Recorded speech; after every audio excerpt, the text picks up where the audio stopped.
कुंज विहारी।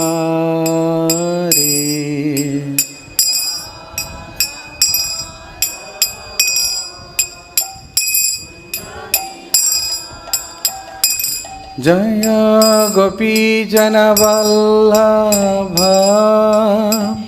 गिरिवरधारी।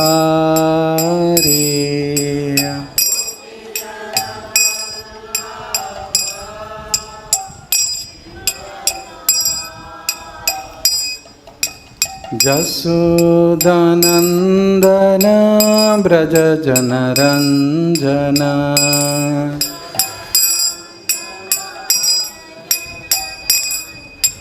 जसोदानंदन ब्रज जनरंजन।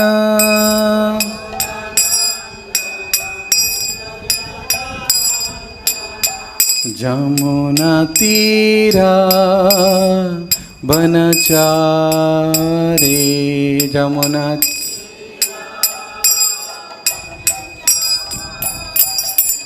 जय राधा माधव कुंज विहारी। जय राधा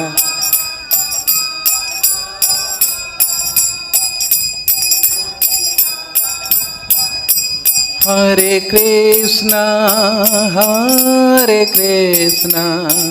कृष्णा कृष्णा हरे हरे, हरे राम राम राम हरे हरे हरे।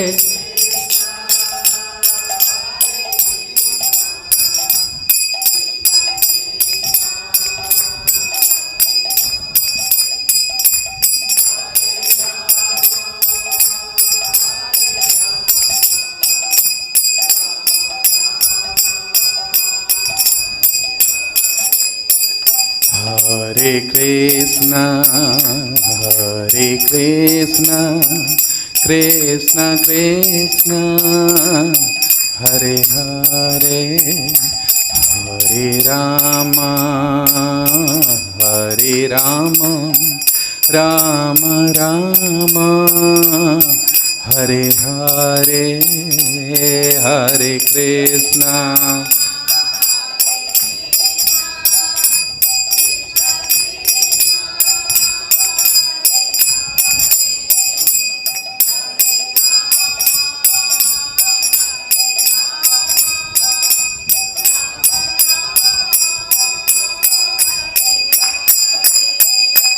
हरे कृष्णा कृष्णा कृष्णा हरे हरे, हरे राम राम राम हरे हरे हरे।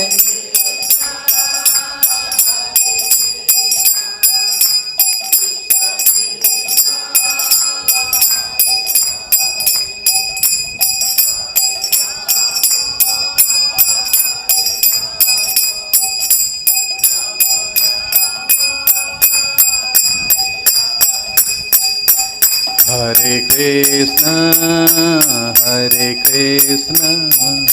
कृष्णा कृष्णा हरे हरे, हरे राम राम राम हरे हरे, हरे कृष्णा कृष्णा।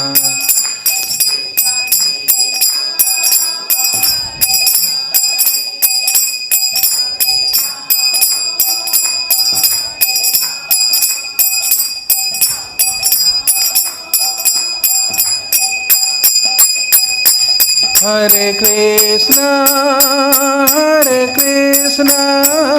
कृष्णा कृष्णा हरे हरे, हरे राम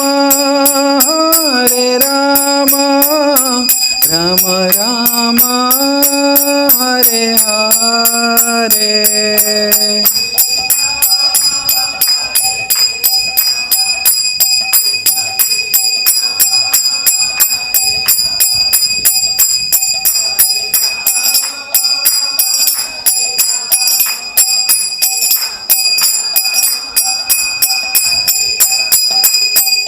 जय कृष्ण बलराम, जय कृष्ण बलराम, कृष्ण बलराम जय वृंदावन धाम, कृष्ण बलराम।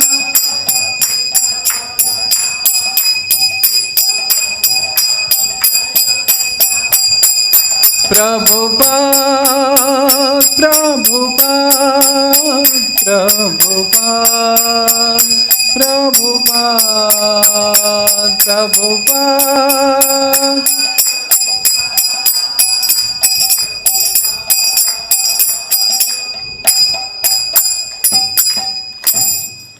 जय ओं विष्णुपाद परमहंस परिव्राजचर्य अष्टोत्तर कृष्ण कृपा श्रीमूर्ति श्री श्रीमद् अभय चरणारविंद भक्ति वेदांत स्वामी श्रील प्रभुपाद की जय। अनंत कोटि वैष्णव वृंद की जय। श्री श्री कृष्ण बलराम की जय। श्री श्री वृंदावन धाम की जय। श्री श्री ललिता विशाखा राधा श्याम सुंदर की जय। श्री श्री निताई गौर सुंदर की जय। ग्रंथराज श्रीमद् भागवतम की जय। इस्कन संस्थापन दिवस महामहोत्सव की जय। हरिनाम संकीर्तन की जय। ग्रंथराज श्रीमद् भागवतम की जय। निताई गौर हरि प्रेमानंदे हरि हरि बोल। ओं अज्ञानतिमिरान्धस्य ज्ञानाञ्जनशलाकया चक्षुरुन्मिलितं येन तस्मै श्रीगुरवे नमः। श्रीचैतन्यमनभीष्टं स्थापितं येन भूतले स्वयं रूप कदा मह्यं ददाति सोपदान्तिकं। वन्देऽहं श्रीगुरो श्रीयुतपदकमलं श्रीगुरोन् वैष्णवांस श्रीरूपं साग्रजातं सगणरघुनाथं नित्यं तं साजिवं साद्वैतं सावधूतं परिजनसहितं कृष्णचैतन्यदेवं श्रीराधाकृष्णपादान् सहगणललिता श्रीविशाखान्वितांस। हे कृष्ण करुणा सिन्धु दीनबन्धु जगत्पते गोपेश गोपिका कांत राधा कांत नमस्तुते। तप्त कांचन गौरांगी राधे वृंदावनेश्वरी वृषभानुसुते देवी प्रणमामि हरिप्रिये। राधे वृंदावनाधीशे करुणामृतवाहिनी कृपया निजपादाब्जं दास्यं मह्यं प्रदीयतां। वाञ्छाकल्पतरुभ्यश्च कृपा सिन्धुभ्य एव च पतितानां पावनेभ्यो वैष्णवेभ्यो नमो नमः। नमो वं विष्णुपादाय कृष्णप्रेष्ठाय भूतले श्रीमते भक्तिवेदान्त स्वामीति नामिने। नमस्ते सारस्वते देवे गौरवाणी प्रचारिणे निर्विशेष शून्यवादी पाश्चात्यदेशतारिणे। जय श्री कृष्ण चैतन्य प्रभु नित्यानंद श्री अद्वैत गदाधर श्रीवासादि गौर भक्त वृंद। हरे कृष्णा कृष्णा कृष्ण हरे हरे हरे राम राम राम हरे हरे। भूतेर्महद्बीजयमा पुरो विभो निर्माय सेते जदमोस पुरुष भुङ्क्ते गुणान् षोडश षोडशात्मकः षोडङ्कृशिष्टं भगवन् वचंसि मे। तो आज इस्कन संस्थापन दिवस है। तो आज के दिन श्रील प्रभुपाद ने 1966 में न्यूयॉर्क 26 एवेन्यू में तो ये संस्था को रजिस्टर किए थे। विधिगत भाव में एक संस्था के रूप में मान्यता प्राप्त की प्रभुपाद न्यूयॉर्क शहर में, और बाद में प्रभुपाद फिर बॉम्बे में इसको रजिस्ट्रेशन किए। Bombay is my office, Vrindavan is my home और Mayapur is my worshipable place, जहाँ पर मैं भगवान का आराधना करता हूँ परम पुरुष की। और वृंदावन प्रभुपाद के घर है और बम्बे ऑफिस है प्रभुपाद की। तो कुछ पहले लीलामृत पढ़ लेंगे तो टाइम कम बचेगा। तो पहले हम भागवतम के श्लोक को उच्चारण करते हैं, फिर उसके बाद लीलामृत से पढ़ेंगे किस प्रकार प्रभुपाद ने आज के दिन इस संस्था को रजिस्टर किए, किस स्थिति में। अगर प्रभुपाद नहीं होते हैं तो हम लोग कोई नहीं होता ना, यहाँ वृंदावन में रहने के लिए अवसर मिलता, ना इतने सुंदर कथा श्रवण करने के लिए, प्रसाद पाने के लिए इतना सुंदर वातावरण हमको मिलता। लेकिन प्रभुपाद कितने कष्ट सहन किए, उसको थोड़ा से हम स्मरण करेंगे। और क्या हमारी ऊपर जिम्मेदारी छोड़े हैं, क्या करना चाहिए, हम लोग को इतने फैसिलिटी क्यों दिए, क्यों इतने सुविधा दिए, तो इसकी बुद्धि से क्या था, इसको हम श्रवण करेंगे। पहले हम भागवत में श्लोक उच्चारण करते हैं। प्रभु जी कितना 14 नंबर श्लोक, सॉरी नहीं 9 नंबर, 9 से 26 एक एक श्लोक हम उच्चारण करेंगे। सब लोग पीछे बोलिए। ओम नमः भगवते वासुदेवाय, ओम नमः भगवते वासुदेवाय, ओम नमः भगवते वासुदेवाय। नारायणं नमस्कृत्य नरं चैव नरोत्तमं देवीं सरस्वतीं व्यासं ततो जयमुदीरये।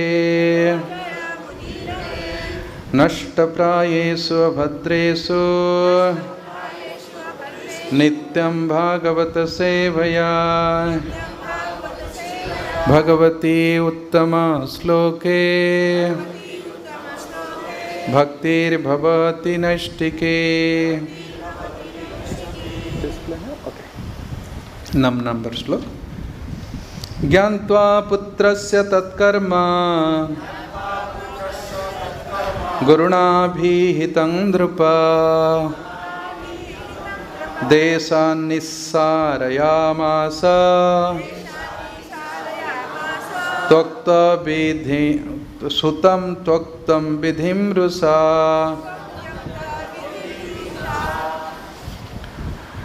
जब राजा इक्ष्वाकु गुरु वशिष्ठ द्वारा बताए जाने पर समझ गए कि उनकी पुत्र विक्ष्वाकु ने क्या किया है, क्या किया था, उन्होंने उच्चिष्ट कर लिया था वो मांसाना जो अर्पित करने वाला है। तो वो अत्यंत क्रोध हुए। इस प्रकार उन्होंने विक्ष्वाकु कौन है, विक्ष्वाकु वशिष्ठ की पुत्र हैं, देश छोड़ने की आज्ञा दे दी, क्योंकि उसने विधि विधान का उल्लंघन किया था। सॉरी, इक्ष्वाकु के पुत्र थे, मैं वशिष्ठ बोल दिया, इक्ष्वाकु के पुत्र थे विक्ष्वाकु। सा तो विप्रेण संवादं ज्ञापकेन समाचरन् त्यक्त्वा कळेबरं जोगे स तेन वापजत्परम्। महान एवं विद्वान ब्राह्मण गुरु वशिष्ठ के साथ परम सत्य विषय के वार्तालाप के पश्चात उनके द्वारा उपदेश दिए जाने पर महाराज इक्ष्वाकु विरक्त हो गए। वो सांप के लिए डर नहीं था उनकी, क्योंकि वो जानते थे कि जितने सारे समस्या होता है, ये समस्या का हल कौन निकाल सकता है, साधु पुरुष। इसलिए वशिष्ठ के साथ उन्होंने वार्तालाप किए और उन्होंने जैसे मार्गदर्शन किए उसको वो अनुसरण करके क्या हो गए, विरक्त हो गए। और उन्होंने जोगी के नियम का पालन करते हुए भौतिक देह को त्यागने के पश्चात शुद्ध सिद्धि प्राप्त किए। जोगी का सिद्धि क्या है, उपयुक्त समय, उपयुक्त स्थान और तीसरा क्या है, उपयुक्त भाव के साथ वो जोगी यात्रा करता है। जत्र काले त्वनावृत्तिं आवृत्तिं चैव जोगिना प्रयात जानते तं कालम बख्यामि भरसवर्षव। अग्निर ज्योतिरि अह शुक्ल षण्मासा उत्तरायणम तत्र प्रयात गच्छन्ति ब्रह्म ब्रह्म विदो जना। ये जोगी के हैं। तो जोगी समय निर्धारण करता है, कौन से समय, उस समय कौन सी अधिष्ठात्र देवता हैं, उत्तरायण गति। तो इसी प्रकार वो गति को वो प्राप्त किए, सिद्धि प्राप्त की। पितर्जु परते भेत्य भिक्षुखी पृथ्वी मिमा सासदी जय हरिर्यज्ञै ससाद इति विश्रुत। अपने पिता की चले जाने पर भिक्षुकी अपने देश लौट आया और पृथ्वी लोक पर शासन करते हुए यथा पूर्ण पुरुषोत्तम भगवान को प्रसन्न करने हेतु विविध यज्ञ करते हुए वो राजा बने। देखो, सिद्धि प्राप्त करके भी फिर आते हैं राज शासन करने के लिए। देखो, सिद्ध महात्मा शासन भी करते हैं, किस लिए ना, इससे वो समझते हैं, जैसे हम कहते हैं इसका में मैनेजमेंट सब करते हैं बड़े बड़े सिद्ध पुरुष, क्योंकि जानते हैं कि ये कार्य के द्वारा क्या होगा, भगवान के गुण की प्रसार होगा। अंत में भिक्षुकी ससाद नाम से विख्यात हुए। आखिर में उनका नाम क्या पड़ा, ससाद।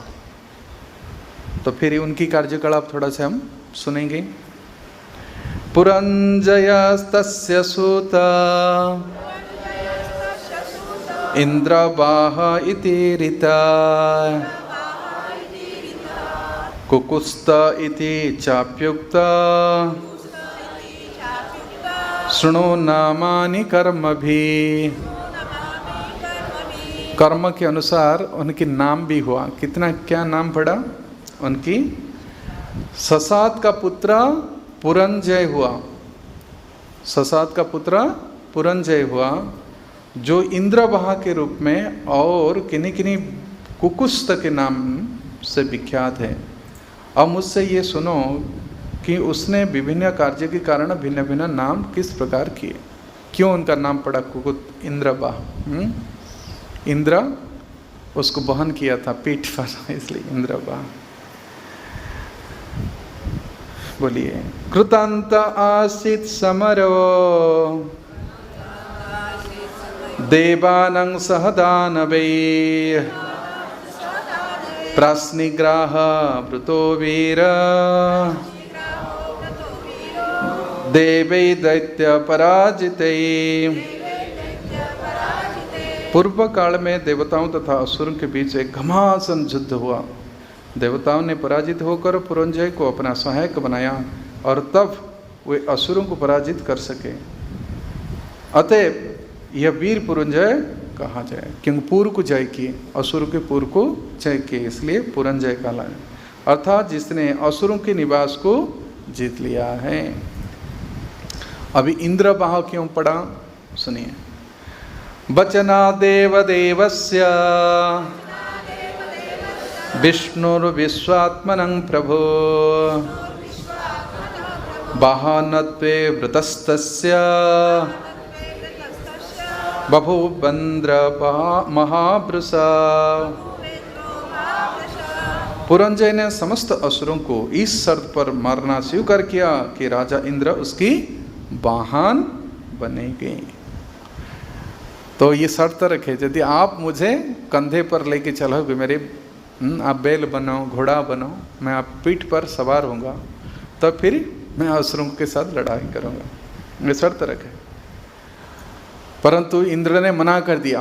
किंतु गर्भवश राजा इंद्र ने यह प्रस्ताव पहले अस्वीकार किया, परंतु देखा और उस समस्या सुलझने वाला नहीं है और कोई अल्टरनेटिव वह नहीं था। फिर क्या किया, किंतु बाद में भगवान श्री विष्णु के पास गए। विष्णु ने कहा कि स्वीकार कर लो इंद्र, नहीं तो मैं सुलझा नहीं पाऊंगा। क्योंकि जब जब संकट पड़ता है तो इंद्र भगवान विष्णु की शरण लेता है। इंद्रारी व्याकुलम लोकम मृंडयंती जुगे जुगे। उसने फिर स्वीकार कर लिया और पुरंजय की सवारी हेतु वो बड़ा सा क्या बन गया, बैल बना।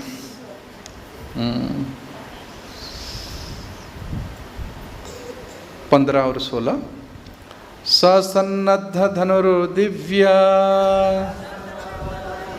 आदाय विशिखाचिता स्तूयमानस्तमारोह्य जुजुत्सु कुकुधि स्थिता तेजसाप्यायितो विष्णु पुरुषस्य महात्मना प्रतीच्यां दिशि दैत्यानं न्यरुणत्रिदशै पुरा न्यरुणत्रिदशै पुरा। कवच से भली भांति सुरक्षित होकर और युद्ध करने की इच्छा से पुरंजय ने अपना दिव्य धनुष तथा अत्यंत तीक्ष्ण बाण धारण किए और देवताओं द्वारा अत्यधिक प्रशंसित होकर वो बैल जो राजा इंद्र बना था कि पीठ पर सवार हुए तथा उनके डील पर बैठ गया। इसलिए वो कुकुत मतलब जिनकी डील ऊपर है, कुकुत होता ना ऊपर, कुकुत कहलाता है। परमात्मा तथा शुद्ध पुरुष भगवान श्री विष्णु से शक्ति प्राप्त करके पुरंजय उस बड़े बैल पर सवार हो गया, इसलिए वो इंद्रवाह कहलाए। कुकुत से क्यों पड़ा? क्योंकि वो जहाँ पर डील है वहीं पर वो बैठे हो। और पुरंजय क्यों हुआ? क्योंकि उन्होंने असुरों की पूर्व को जीता। फिर उसका नाम पड़ा इंद्रवाह। क्यों पड़ा? क्योंकि इंद्र ने इसको वहन किया। देवताओं के साथ लेकर उसने पश्चिम से असुरों के निवास स्थान पर आक्रमण किया। कैसे आक्रमण किया? पश्चिम से, क्योंकि उन्होंने भगवान से शक्ति प्राप्त किए थे। जब तक किसी को भगवान से शक्ति प्राप्त नहीं होता है उसकी कभी विजय नहीं हो सकती है। तत्र श्री विजय ध्रुति ध्रुवा नीति मतिर्मम जत्र जोगेश्वर कृष्ण। जिस पक्ष में जोगेश्वर कृष्ण रहते हैं, जयस्तुम पांडुपुत्राणम जयसंग पक्षे जनार्दन। जय तो पांडव की होगा। क्यों? क्योंकि उनके पक्ष में पांडव जनार्दन है जो सबको भरण पोषण करते हैं और जन नामक असुर को भी मारते हैं। ओके, 17 नंबर श्लोक। तैस्तस्य चाभूत् प्रधनम् तुमूलं लोमहर्षणम् जमाय भल्ले अनयेत् दैत्यान् अभिजजुर्मृधे। असुर तथा पुरंजय के बीच तुमुल युद्ध हुआ। निसंदेह यह इतना भयानक था कि सुनने वाले के रेंगटे खड़े हो जाते।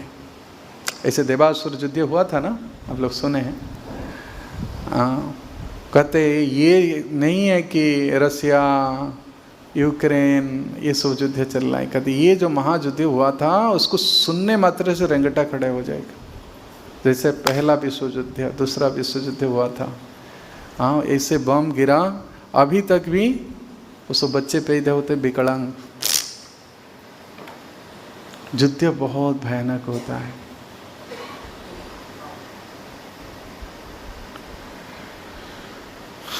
जितने समय असुर पुरंजय की समक्ष आने के साहस करते हैं, जितनी समस्त असुर पुरंजय के समक्ष आने के साहस करते हैं, वे सभी उसके तीरों से तुरंत जमराज के घर भेज दिए जाते हैं। जैसे पतंगे यदि अग्नि के सामने आएंगे क्या हाल होगा, तो इसी प्रकार ये प्रज्वलित अग्नि के समान था पुरंजय जब वो विष्णु से शक्ति प्राप्त किया। और ये सब असुर सब फतेंगे जैसे सब जल करके राख हो गए, सब जमराज के घर चल गए। 18 नंबर श्लोक। तस्येषु पाताभिमुखम् जुगान्तग्निमिवोल्लणम् विसृज्य दुद्रुपुरुदैत्या हन्यमाना सोमालयम्। इंद्र ब्रहा की प्रज्वलित तीरों से अपने आप को बचाने हेतु वे असुर जो अपनी सेना की मारे जाने के पश्चात बचे थे, तेजी से अपने अपने घरों को भाग खड़े हुए, क्योंकि ये तीर युग की अंत में उठने वाली प्रज्वलित अग्नि के समतुल थे। तो असुर कभी ये देखते हैं कि अपने प्राण बचाने के हमेशा ही कोशिश करते हैं, लेकिन जो वीर होता है वो कभी युद्ध भूमि नहीं छोड़ता है। इसलिए वृत्रासुर ने कहा कि तुम अपने बाप का बेटा नहीं हो, पुत्र नहीं हो, तुम क्या हो? मूत्र हो, क्योंकि तुम भाग रहे हो। खड़े रहो यदि तुम क्षत्रिय हो। इन सबको उत्साह दिया, लेकिन कोई खड़े नहीं रहा। फिर अकेला ही वृत्रासुर ने लड़ा इंद्र के साथ। हाँ, वीर कभी पीछे नहीं हटता है, क्योंकि मरने पर हत्वोबांग प्राप्त से स्वर्गम जित्वाबांग भोक्ष्य से महे। इसलिए क्षत्रिय की धर्म है युद्धे च अपलायनम, कभी युद्ध छोड़ के भागता नहीं है। इसको कहते भगोड़ा। फिर कृष्ण क्यों भाग गए? हाँ, रण छोड़े थे ना। यस, भगवान कहते मेरे अपमान हो, मेरी मान सम्मान भाड़ में जाए, लेकिन भक्तों का मान टिके रहे। ओके,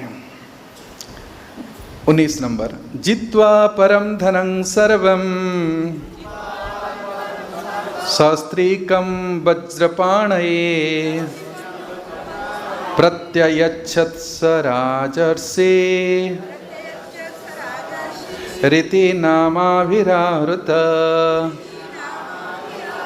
शत्रु को जीतने के पश्चात संत सदृश राजा पुरंजय ने वज्रधारी इंद्र को सब कुछ लौटा दिया, जिसने शत्रु का धन तथा पत्नियां सम्मिलित थी, धन भी पत्नी भी।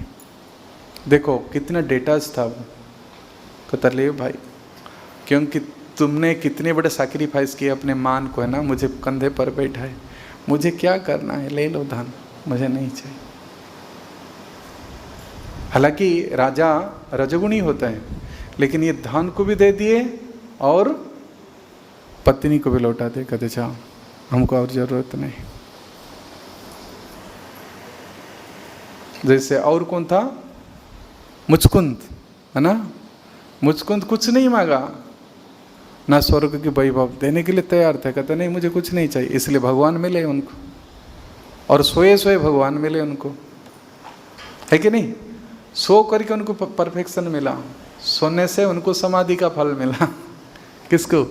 मुचकुंद को। भगवान ने आए सोए सोए उनको दर्शन। इस प्रकार पुरंजय अपने विविध कार्यकलाप के कारण विभिन्न नाम से जाना जाता है। क्यों पड़ा था इसकी संक्षेप में वर्णन कर दिया। बहुत सिस्टमेटिक प्रेजेंट कर रहे सुखदेव गोसाई। फिर आगे, पुरंजयस्य पुत्र भूत नीतस्तत्सुतः पृथो विश्वगंधी ततश्चंद्र जुबनाश्वस्तु तत्सुता। पुरंजय का पुत्र अनेना कहलाया। अनेना का पुत्र पृथु था और पृथु का पुत्र विश्वगंधी। विश्वगंधी का पुत्र चंद्र हुआ और चंद्र का पुत्र जुबनाश्व था। 21 श्रावस्ततसुतो जेना श्रावस्ति निर्ममे पुरी बृहदस्वस्तु सावस्ति ततः कुवलयाश्चक। जुवनासु का पुत्र श्रावस्त था, जिसने श्रावस्ती नामक पुरी का निर्माण कराया। श्रावस्त का पुत्र बृहदस्व था और उसका पुत्र कुवलाश्व था इस प्रकार यह वंश बढ़ता रहा। अच्छा, इन सब की जो जीवन चरित्र है 9वां स्कंद में जितनी राजा हैं, इन राजाओं का पूरा डिटेल मिलेगा। किस पुस्तक में आप लोग जानते हैं? कौन सी पुराण में मिलेगा?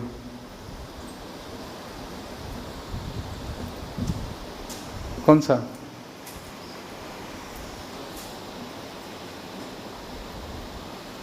गौरगुंद महाराज कोट किए हैं जो विश्वामित्र और वशिष्ठ का जो युद्ध के विषय में, ये भी 9वां स्कंद में आएगा। कहते ये सारी लीलाएं जो 9वां स्कंद में है, कौन सा पुस्तक में आएगा? कौन सा पुराण में? स्कंद पुराण में। किसमें? स्कंद पुराण।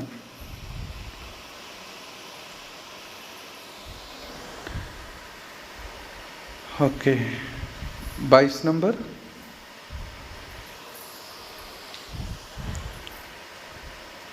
ज प्रियार्थम मुतंगस्य धुंधो नामासुरं बलि सूता नेमेक वंसत्या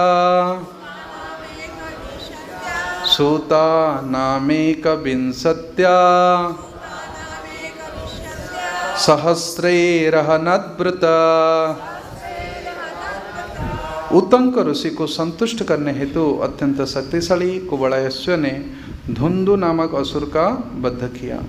उसने अपने 21,000 पुत्र की सहायता से इसे किया।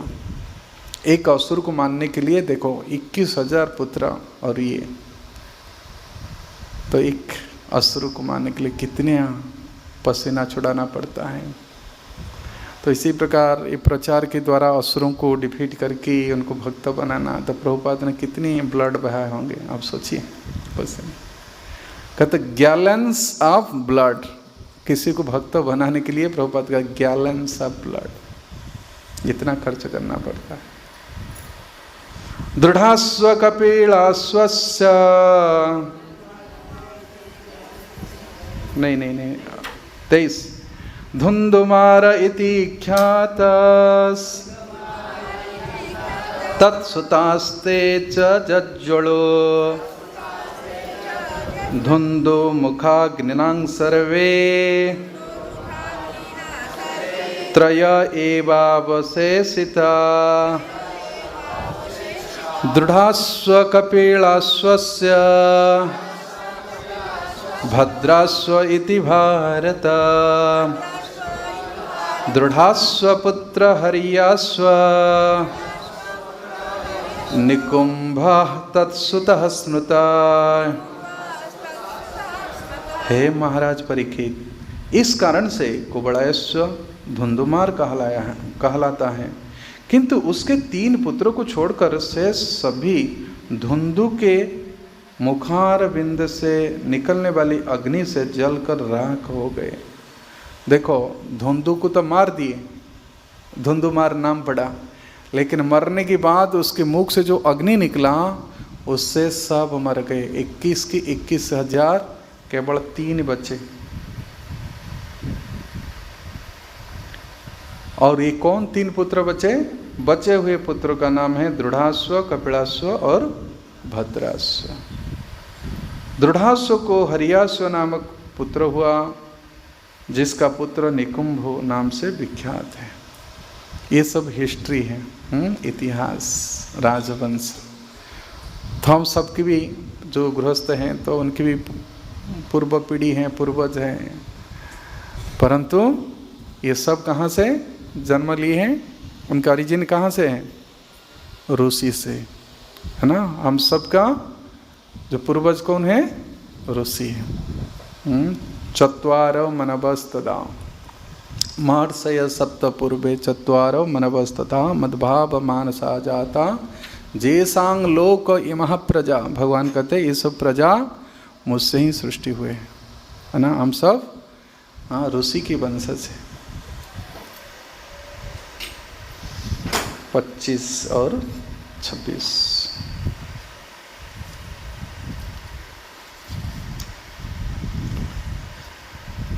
बहुलस्व निकुंभस्य कुशास्वस्थस्य सेनजे जुवनस्व अभवत्तस्य सोनपत्य वनं गतः। निकुंभ का पुत्र बहुलास्व था, बहुलास्व का पुत्र कुशास्व और कुशास्व का पुत्र सेनजित हुआ। सेनजित का पुत्र जुवनास्व था, जुवनास्व निसंतान था, इसलिए वह गृहस्थ जीवन का त्याग कर जंगल चला गया। जुवनास्व यही एक राजा है जिन्होंने पुत्र को जन्म दिया है। कोई पुरुष से कोई सुना है कोई पुत्र जन्म लिया? क्योंकि पत्नी से नहीं हुआ, फिर ही समय ऐसे भगवान ने ये किए। तो आगे वर्णन आएगा कि वो ऐसे अभिमंत्रित जल पिए लिए थे और उनकी दाहिने कुख से, है ना, फिर फाड़े उसको, काट करके इसको पुत्र प्राप्त किए। लेकिन दूध कौन पिलाए? कौन पिलाए इसको? इंद्र। किससे पिलाए? इस अंगुली से। इसलिए बच्चों की किसी किसी बच्चों के अंगुली से अमृत निकलता है ना। तो आगे की वर्णन तो आएगा, तो मैं पहले बता दिया आप लोग को। 26 नंबर, भार्या सतेन निर्विन्न ऋषयस्य कृपाळवः इष्टि स्म वर्तयं चक्रो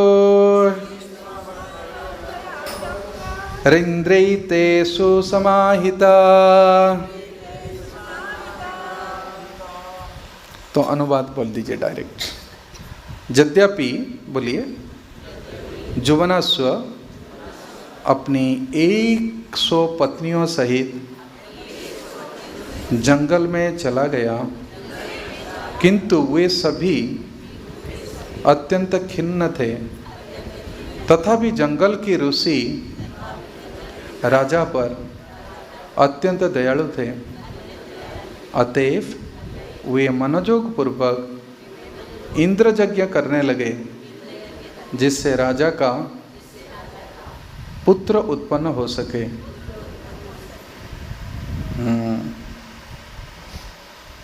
तात्पर्य, यदि कोई चाहे तो अपनी पत्नी के साथ वानप्रस्थ आश्रम में प्रवेश कर सकता है, किंतु वानप्रस्थ आश्रम का अर्थ है गृहस्थ जीवन से पूर्ण विरक्ति।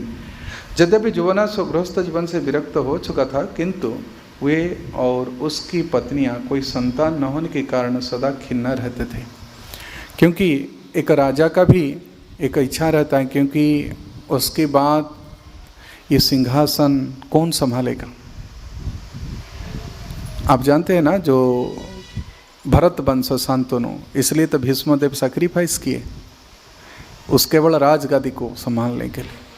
इसलिए जुवनासु ने चिंता में थे, क्योंकि प्रजा का कैसे पालन होगा। और साधारण यदि किसी पत्नी को गृहस्थ जीवन के बाद पुत्र नहीं होता है, तो पुत्र सुख प्राप्त नहीं करता है, तो उसकी भी मन बहुत दुखी रहता है। बलराम को नहीं, सॉरी, तुम्बुरु को जब इंद्र ने शाप दिया कि तुम्हारे घर में कभी पुत्र सुख के उत्सव नहीं होगा। तुम्बुरु कौन जानते हैं ना? कौन तुम्बुरु? हाँ, बलराम की पत्नी जो नाग कन्या थी तुम्बुरु, बहुत बड़ी तपस्या की थी, उसके गर्ग संहिता में बनाना है। और डेफिनेटली तो उन्होंने जो तपस्या कर रहे थे, तो उस समय सभी देवता आकर के उनसे मांगे कि तुम मुझसे विवाह कर लो, मुझसे विवाह कर लो मुझसे। लेकिन उन्होंने कहा था मैं एक पति को चुनी हूँ। तो कोई कह रहे वो तो सर्प है, तुमको क्या सुख देगा। कोई कहा कि भाई वो तो उसके मस्तक पर भार है, चंद्रा, शनि, सोम, कितने सो बड़े बड़े देवता है। तो सबको अलग अलग शाप दिए। शनि को बोले तुम काला तेल पियोगी, इंद्र को बोले तुम कामुक बन जाओगे, असुर लोग ने एक बार तुमको परास्त करके सारे धन छीन लेंगे, स्वर्ग पर अधिकार कर लेंगे। तो इंद्र भी गुस्सा होकर के इस दिया था कि तुम्हारा घर में जो स्त्री के लिए सबसे बड़ा सुख होता है ये है संतान, उस संतान तुमको प्राप्त नहीं होगा। परंतु तुम्बुरु ने इतनी तपस्या किया था, मैं पति को ही सुख प्रदान करूंगा, मेरे सुख तो केवल पति के साथ, है ना। तो इसी प्रकार भगवान कृष्ण विरजा, है ना, विरजा को कौन सा आप दिए थे? राधारानी, है ना, कि तुम इस प्रकार कपट करके प्रेम कर रहे हो, छिप जाते हो जल के रूप में, तुमको कभी पुत्र सुख लाभ नहीं करो। तो यही है किसी जो संसार के सुख हम कहते हैं, ए धन जौवना पुत्र परिजना इथे के आचे पर ते तिरे कमल दल जला जीवना टलमल भजो हरिपद नहीं तेरे। तो कमल की पत्ती पर जैसे पानी हिलता रहता है, तो इस संसार में धन, यौवन, पुत्र, परिजन, ये कितनी समय तक आपको सुख दे सकते हैं। तताल सई कत बारी बिंदु सम सुतबात रमणी समाज। ये डेजर्ट में एक बूंद जल बरस गया तो क्या लाभ है? कुछ खेती व कुछ फसल उगा नहीं सकते। तो इसी प्रकार जीवन इतनी दुखमय है, उसमें थोड़ा धन मिल गया, मान मिल गया, पुत्र मिल गए, पत्नी मिल गए, इससे क्या सुख? ये सब बाह्य सुख है, ये आत्मा को सुख देने वाले नहीं हैं। इसलिए जो बुद्धिमान व्यक्ति हैं, भगवान कहते हैं न तेषु रमते बुद्धा बाह्य स्पर्शेषु असक्तात्मा विन्दित आत्मनि जत सुखम स ब्रह्मजोग युक्तात्मा सुख अक्षय अश्नुते। जो ब्रह्म के साथ युक्त होकर एक भक्ति करता है, उसको एक अनंत सुख मिलता है। इसलिए ये सुख को उन्होंने तुच्छ मानता है। रसवर्जम रसप्यासम परम दृष्ट्वा निवर्तते। ये सुख उसको नहीं चाहिए, बहुत हो गए। ये सब विषय सुख है। इसलिए विषय सुख से जो कोई बचना चाहता है, क्या है? सेरा से मजिया। किसको छोड़ना चाहिए? विषय छड़िया सेरे से मजिया मुखे बोला हरि हरि। दैट इज रस। और सब क्या है? वो रस नहीं है, वो निरस है। चर्बिता चर्वणा कहते ना, पुनः पुनः चर्बिता चर्वणा। उसमें निकाल लिया गया है रस गन्ना से जैसे, लेकिन फिर भी गड्ढा जो है उसको चुबा कर कहता,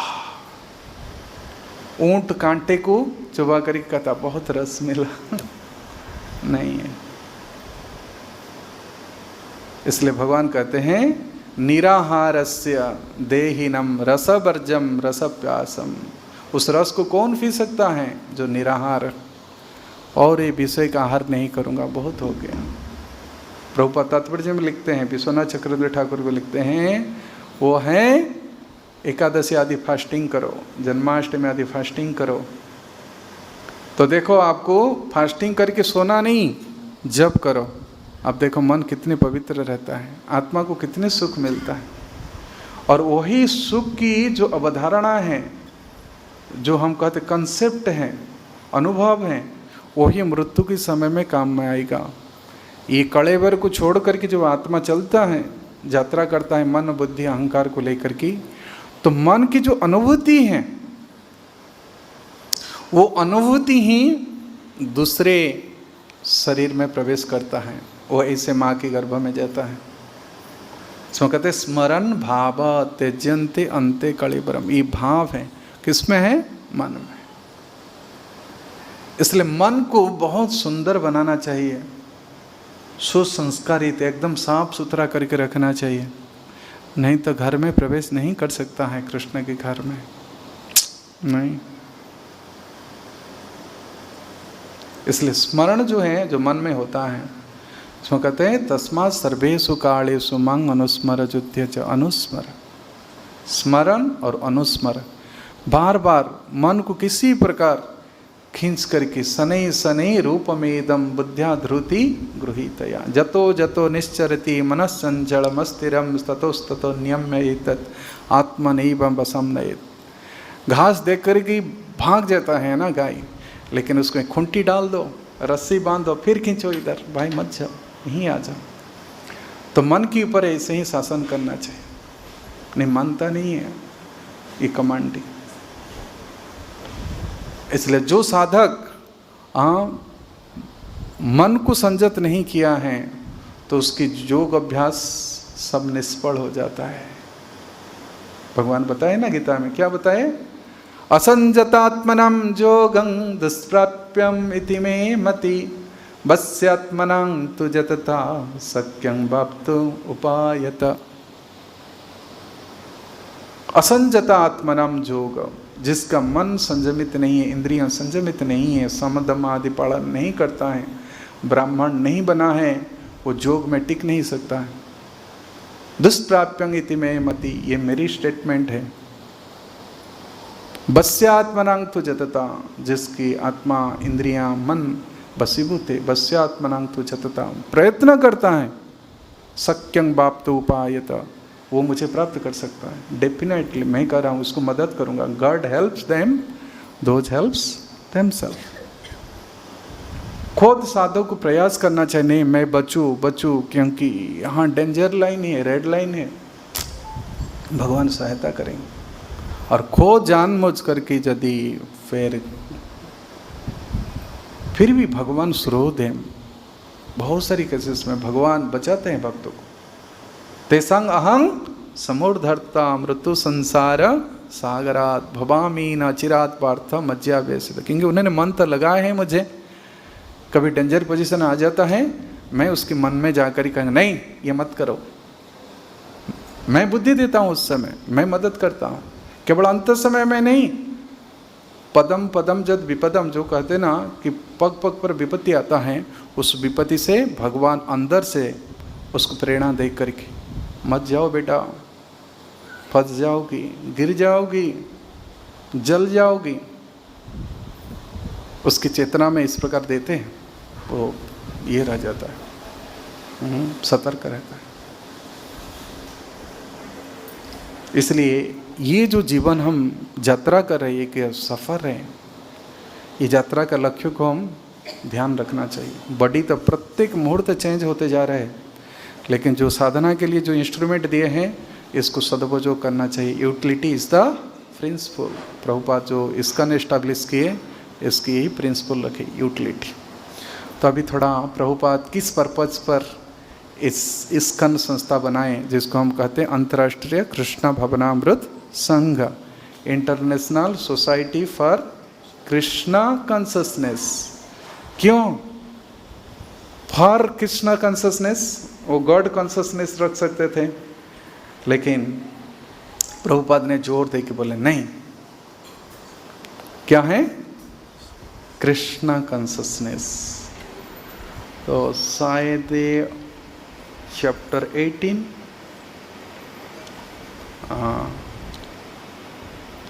इसमें दिए प्रभुपाद बोले कि मैं ये कृष्ण भवनामृत संघ स्थापन करना चाहता हूँ। ओके,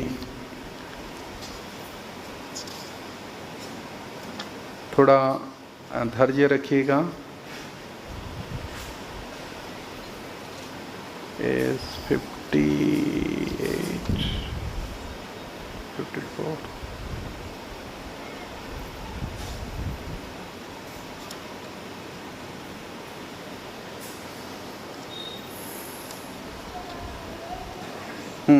यहीं से करते हैं, थोड़ा कम हो जाएगा। हम अपनी सोसाइटी को इस्कन के नाम से पुकारेंगे। प्रभुपाद विनोदपूर्ण भाव से हंस पड़े थे जब उन्होंने पहल यह नाम गढ़ा था। प्रभुपाद का यही कॉन्सेप्ट था। पहले से बहुत सारी आर्गुमेंट भी हुआ है, लेकिन प्रभुपाद ने कहा कि नहीं, God means Krishna, God means Krishna, he is the Godhead, कृष्णस्तु भगवान स्वयं। बाबरी पर रहते हुए उन्होंने अपनी सोसाइटी का संस्थापन के संबंध में कानूनी कार्रवाई आरंभ कर दी थी, किंतु कानूनी कार्रवाई आरंभ करने के पूर्व भी वो अपने international society for Krishna consciousness, अंतर्राष्ट्रीय कृष्ण भावनामृत संघ की विषय में बातें करते रहते थे। और इस तरह यह नाम भारत को लिखे गए पत्र में और विलेज आपस पत्रिका में बैक टू गॉड हेड, ध्यान देकर के सुनिए, सुना नहीं, पत्रिका में प्रकट हो चुका था। एक मित्र ने एक ऐसा नाम सुझाया था जो पश्चिम के लोग के लिए अधिक परिचित लगता। यह नाम था international society for God consciousness, किंतु प्रभुपाद का आग्रह कृष्ण कॉन्शसनेस पर था। गॉड नाम अस्पष्ट था क्योंकि कृष्णा यथार्थ और वैज्ञानिक था। तो जैसे भारत में भी सब लोग कहते ना, हाँ सब भगवान है, सब भगवान, आप भी भगवान हैं, आप भी भगवान हैं, आप भी भगवान हैं। रमाकांत प्रभु के साथ हम लोग 98 में कुंभ मेला में गए थे, तो कुछ हम आखड़ा में चल गए थे, कहते भाई आखड़ा में चलो। तो वहाँ सब छोटे छोटे बच्चे, उनको सब सिखाते हैं जो नागा बाबा, तो वहाँ करके नर नारायण नर नारायण नर नारायण, सब छोटे बच्चे सब नंगे थे। उनके गुरुजी के प्रणाम किया हम लोग, उनके गुरुजी के साथ बात कर रहे थे। तो ये जो भारतीय परंपरा से कई कालों से पढ़ा है कि सब भगवान है, आप भी भगवान हैं, वो भी भगवान है, काली भी भगवान है, साईं बाबा भी भगवान है, फाई बाबा भी भगवान है, सब भगवान है। तो इसलिए प्रभुपाद जब गए थे तो पूछे थे कि आप कितने नंबर के भगवान हैं, आपका नंबर क्या है? प्रभुपाद बोले मैं भगवान नहीं हूं। तो क्या? मैं कहते मैं भगवान के सेवक हूं। फिर प्रभुपाद कुछ समय रह गए, फिर कहे कि मैं कोशिश करता हूं भगवान की सेवक बनने के लिए। यही है रियली आइडेंटिटी जीव का। और माया की सबसे लास्ट ट्रैक क्या है? जीव भगवान बनना चाहे, वो माया के लास्ट सबसे कड़की है। सबसे हम धनम जन्म सुंदरी से निकल गए, लेकिन लास्ट ट्रैक क्या है? भगवान, आई एम गॉड। इस भगवान जेल में जा रहे है कि नहीं? आज राम बन की, कल कृष्ण बन की, फिर बाद में जेल में बन के, सब जेलर बन के जाते हैं। ये नहीं, इसलिए प्रभुपाद क्लियर किए कि गॉड जब नाम देंगे ना तो सबको वो खिचड़ी पका देंगे। प्रभुपाद ने स्ट्रेस किए कृष्णस्तु भगवान स्वयं, किंतु प्रभुपाद ने आग्रह किया कृष्णा कॉन्शसनेस पर था। गॉड का नाम अस्पष्ट था, कृष्ण यथार्थ और वैज्ञानिक था। गॉड कॉन्शसनेस आध्यात्मिक दृष्टि से कमजोर और कम व्यक्तिगत था। और यदि पाश्चात्य लोग नहीं जानते थे कि कृष्ण ही ईश्वर है, तो अंतर्राष्ट्रीय कृष्ण भावनामृत संघ हर किस्म हर गांव में उसकी महिमा को फैलाकर उन्हें बताएंगी। कृष्ण कॉन्शसनेस शब्द भक्ति वेदांत स्वामी का 16वीं शताब्दी में रचित श्रील रूप गोस्वामी पद्यावली का एक वाक्यांश क्या था? कृष्ण भक्ति रस भावितामति क्रियताम यदि कृतोपि लभ्यते। इस श्लोक की आधार पर कृष्ण की भक्ति संपन्न करने से मधुर रस में निमग्न रहना, किंतु इस्कन को एक लाभ न कमाने वाला कर मुक्त धर्म के रूप में विधिवत पंजीयन के लिए धन और एक वकील की आवश्यकता थी। कर्ल यर्जेस ने धार्मिक, राजनीतिक, सामाजिक कल्याणकारी संगठन के निर्माण का कुछ अनुभव प्राप्त कर लिया था, और जब वह बैबेरी में प्रभुपाद से मिला था तो उसकी सहायता करने को वो राजी हो गया था। उसने अपने वकील स्टीफेन गोल्डस्मिथ से संपर्क कर लिया था। इसके पिछले चैप्टर में शायद मैं पढ़ा था कि प्रभुपाद ने उनको गिफ्ट दिए थे जो भागवतम लेके गए थे ना, और प्रभुपाद उनसे पैसा नहीं ले रहे थे। प्रभुपाद बोले नहीं नहीं नहीं, that is only gift for you. तो वो थोड़ा इम्प्रेस्ड हुआ, क्योंकि प्रभुपाद का पर्पज़ क्या था कि वो एक ट्रस्टी बनाना चाह रहे थे उनको। क्योंकि ट्रस्टी बनाने से क्या होगा, तो क्योंकि प्रभुपाद के पास पैसा नहीं था, तो प्रभुपाद सोचे कि यही लोग ने मेंटेन करेंगे ट्रस्टी, सब कलेक्शन वही करेंगे। तो प्रभुपाद का किस प्रकार विचार है और कैसे बुद्धि की इस्तेमाल करते हैं। Krishna consciousness is only for the intelligent person, है ना, सुमेधसा। प्रभुपाद भी हमेशा कहे कि जस्ट यूटिलाइज योर इंटेलिजेंस, मूर्ख नहीं होना चाहिए, सरल बनो लेकिन गद्दा मत बनो, फुलिस मत बनो। तो प्रभुपाद की पर्पस और व्यवहार डीलिंग जो हम सबके ऊपर छोड़े हैं, कहते हम लोग प्रचार करें लेकिन तरीका सीखें, टेक्निक अपने कुशलता का यूज करना चाहिए कि हम कृष्ण भावना भावित कैसे रह सकते, भाविता मति। ओके,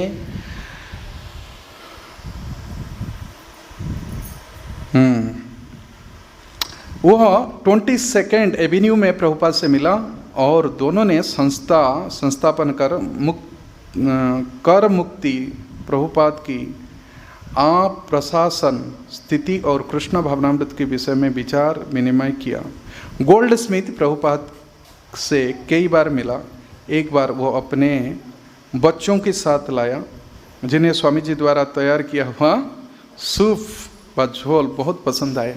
देखो प्रभुपाद की जादू का छड़ी क्या है, प्रसाद जो हाथ में बनाए थे उनके बच्चों, जैसे तो विदेश के बच्चों को ब्लड का सूप अच्छा लगता है, लेकिन प्रभुपाद ने वेजिटेबल सूप दी उनको, तो बच्चों के मन में एक इम्प्रेशन आया, बहुत अच्छा लगा। पिताजी को बताए,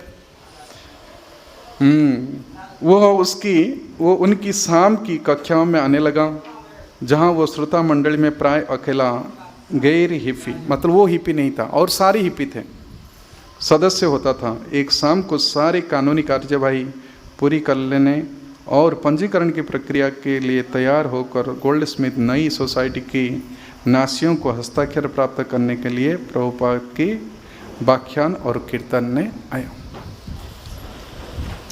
तो इतनी समय नहीं है, लेकिन प्रभुपाद जो सोसाइटी बनाए इस्कॉन सोसाइटी, इसके क्या पर्पज था, कितने पर्पज हैं, कौन जानता है? कितना? 7। ओके, ये सप्त ऋषियों का असेंबली है, 7 लोग थे। इस्कॉन के पंजीकरण की धाराओं में जो उद्देश्य उल्लिखित थे वो प्रभुपाद की विचारधारा को उद्घाटित करते हैं।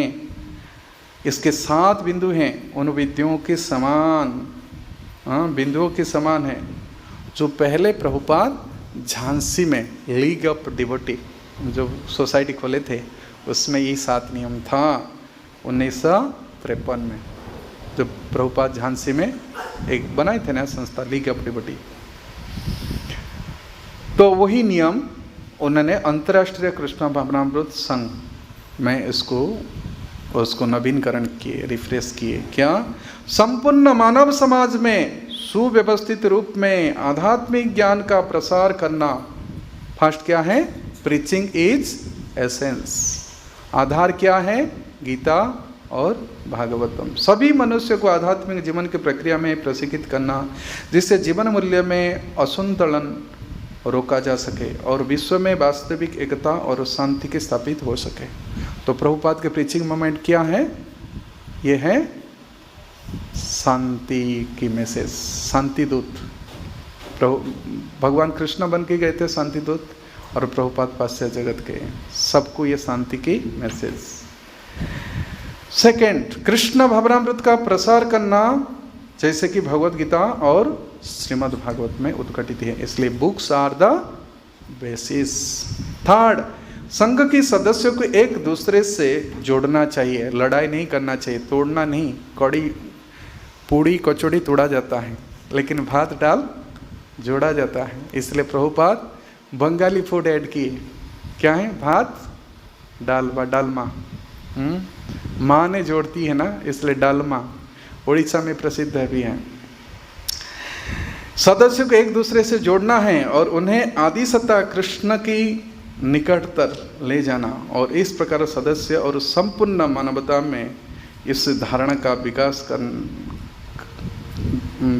करना कि प्रत्येक जीवात्मा परमेश्वर की गुण का अंश है। यही सिखाना चाहिए कि प्रत्येक जीव भगवान की शाश्वत दास है। ममेवांश जीवलोक, ये गीता की। और चौथा क्या है? भगवान श्री चैतन्य महाप्रभु की शिक्षाओं में उद्घाटित। संकीर्तन आंदोलन या भगवान के पावन नाम के सामूहिक गायन की शिक्षा देना और उससे प्रोत्साहित करना। और ये प्रभुपाद कहाँ पर किए थे? फर्स्ट टाइम सब सर्वधर्म सम्मेलन हो रहा था कृष्ण मैदान बम्बे में। तो प्रभुपाद क्या किए? सब विदेशी भक्तों को ऊपर बुला लिया, सबको, व्हाइट एलिफेंट को, और कहीं कीर्तन करो। अरे हम सोच रहे थे स्वामी जी कुछ प्रवचन करेंगे। प्रभुपाद बोले कि कलियुग में सभी जीव की सुख और शांति के लिए एकमात्र है नाम संकीर्तन। और जो व्हाइट एलिफेंट ने कीर्तन किए, बाबा देखो, बूढ़े लोग भी झूम गए चेयर से उठ कर के। कहते यही धर्म है, बूढ़े के लिए भी है, बच्चों के लिए भी है, युवक के लिए, जो सबके लिए है वही धर्म है। प्रभुपाद ने प्रैक्टिकल करके देखा। लेकिन शिष्य लोग नहीं समझ पाए थे कि प्रभुपाद क्यों प्रवचन न दे करके ओम कीर्तन किए, लेकिन बाद में समझ में आ गया। छठा नंबर माने पांचवा नंबर, सदस्य और संपूर्ण मानव समाज के लिए श्री कृष्ण की व्यक्तित्व को समर्पित दिव्य लीलाओं की पवित्र धाम का निर्माण करना। लीलाओं की पवित्र धाम का निर्माण। प्रभुपाद का बहुत इंपॉर्टेंट 3 प्लेसेस था। क्या? वृंदावन, मायापुर और जगन्नाथपुरी। ये दोनों जगह करके गए और पूरी के लिए प्रभुपाद ने प्रेरित करी कि इस प्रोजेक्ट पूरा करना। इसलिए बम्बे और मायापुर मिल करके ये प्रोजेक्ट को पूरा करने के लिए किया। बहुत बड़ा लैंड है। और छठा नियम क्या था? सरलतर और अधिक सहज जीवन की शिक्षा देने के उद्देश्य से सदस्यों को एक दूसरे से अधिक निकट लाना। Simple living, high thinking. जैसे सरल व्यवहार। ये क्या है? अमानिना मान देना। दूसरे की प्रशंसा करो, अपने को जोड़ो। अपना प्रशंसा बखड़ाएंगे ना तो चिढ़ जाता है व्यक्ति। अरे क्या वास्तविक व्यक्ति जब अपना प्रशंसा करता है वो कहते हैं वो मरा हुआ व्यक्ति। अर्जुन कहे ना कृष्ण कि तुम अपना प्रशंसा करो, क्योंकि अपने को मारने जा रहा था। टाइम हो गया शायद, लास्ट। सातवां है उपयुक्त उद्देश्य की सिद्धि के दृष्टि में रखते हुए पत्र पत्रिकाओं, पुस्तक तथा अन्य रचनाओं का प्रकाशन और वितरण करना चाहिए। इसलिए प्रभुपाद बोले बुक डिस्ट्रीब्यूशन। ये प्रीचिंग का सबसे बड़ा साधन है बुक डिस्ट्रीब्यूशन। हम 2 बात उनके कान में सुनाएंगे, वो तो भूल जाएंगे, लेकिन किताब रहेगा उनको हमेशा याद दिलाएगा। तो इसलिए प्रभुपाद बहुत जोर दिए हैं कि हमारे मिशन का और इनकम का सोर्स प्रभुपाद बोले ओनली द बुक डिस्ट्रीब्यूशन। इसलिए प्रभुपाद के शिष्य क्या रखे? Book distribution is our family business. कौन उनके नाम है जो बुक निकाले हैं? Our family business. अभी तक भी बुक डिस्ट्रीब्यूशन कर रहे हैं वो। क्या है उनके नाम? भुल्ला। प्रभुपाद डिसाइपल। रियली हमारी गुरु महाराज भी यही चाह रहे थे, बुक डिस्ट्रीब्यूशन जितने अधिक हो। इतने वृद्धावस्था में भी सबको इंस्पायर कर रहे थे। Book distribution. आप सोचिए कि प्रभुपाद ने क्या जिम्मेदारी दी है। हम लोग बहुत आराम कंफर्टेबल रह रहे धाम में, प्रसाद पा रहे, लेकिन प्रभुपाद ने जो कठिनाई को अपनाई, वृंदावन धाम छोड़ के गए वृद्धावस्था में। यही वेणुगोपाल मंदिर में पूछ रहे थे ये बुढ़ा का क्या हो गया दिमाग? सब लोग आ रहे थे बुढ़ावस्था में वृंदावन में रहने के लिए, ये दिल्ली दौड़ता है और ट्रेन में। वैष्णवेर क्रिया मुद्रा विज्ञान बुझे। चैतन्य महाप्रभु कहे नित्यानंद जाओ बंगाल। रूप गोस्वामी कहते देखो यंग बड़ी है लेकिन वृंदावन जाओ, उनको नवद्वीप कहते, मायापुर जाओ, है ना, बंगाल। और इनको रूप गोस्वामी सनातन गोस्वामी को वृंदावन भेजे।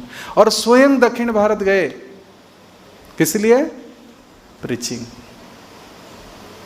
जारा देखा तारे कहा कृष्ण उपदेश। पृथ्वी ते आचे जाते नगर आदि ग्राम, सर्वत्र प्रचारा होई व मरो नाम। ये प्रभुपाद ने एक्चुअली चैतन्य भागवत में नहीं है, एज इट इज। कुछ शब्द उलट पलट हैं, लेकिन प्रभुपाद ने दिए ये शब्द, वो चैतन्य भागवतम के शायद अंत्य लीला में है। पृथ्वीते आछे जाति नगर आदि ग्राम सर्वत्र प्रचार होइब मर नाम। ये नाम को प्रचार करने के लिए, प्रचार को जीवन धारण करना चाहिए। प्राणा अथि यार इथि लागे प्रचार। इसलिए प्रीचिंग प्रीचिंग प्रीचिंग, ये कान में हमेशा ये कलिंग बेल लगना चाहिए। प्राण छूट जाए, प्रभुपाद है, I will catch your hand, चिंता मत करो। इसलिए प्रभुपाद ने जो वार्निंग दी है प्रीचिंग, उसको गुरु वर्ग ने फॉलो किए। हम सबको जोड़े इस कार्य में। धन्यवाद है उन गुरुवरों को जिन्होंने इस प्रचार कार्य में हमको भाग लेने के उत्साहित किए, प्रेरित किए, लगाए भी। असीम करुणा है। इसलिए प्रभुपाद को कहते क्या? कृष्णा कृपा मूर्ति is the embodiment of mercy. Krishna तो करुणा सिंधु है, लेकिन वो सिंधु कभी सीमा को लंघन नहीं करता है। इसलिए प्रभुपाद उस मर्सी को डिस्ट्रीब्यूट किए, सीमा लंघन करके समुद्र पार करके गए। कोई सन्यास समुद्र पार नहीं करता है, वो नियम नहीं है। लड़कियों को साड़ी पहनाना, लड़कियों को विवाहित नहीं थे। Who can do that? ये कौन कर सकता है? किसके हाथ में ऐसे करुणा है? ऐसे जो करुणा को धारण करते हैं वही है कृष्ण कृपा श्रीमूर्ति। ऐसी भक्ति वेदांत स्वामी श्रील प्रभुपाद की जय। अंतर्राष्ट्रीय कृष्ण भावनामृत संस्था की जय। वृंदावन धाम की जय। श्री श्री कृष्ण बलराम की जय। समवेत भक्त वृंद की जय। निताई गौर हरि प्रेमानंदे हरि हरि बोल। बहुत बहुत धन्यवाद। हरे कृष्ण।